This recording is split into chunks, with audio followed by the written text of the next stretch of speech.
أعوذ بالله من الشيطان الرجيم.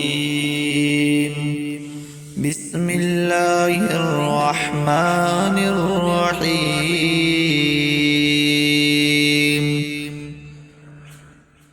القارعة ما القارعة وما أدراك ما القارعة يوم يكون الناس كالفراش المبثوث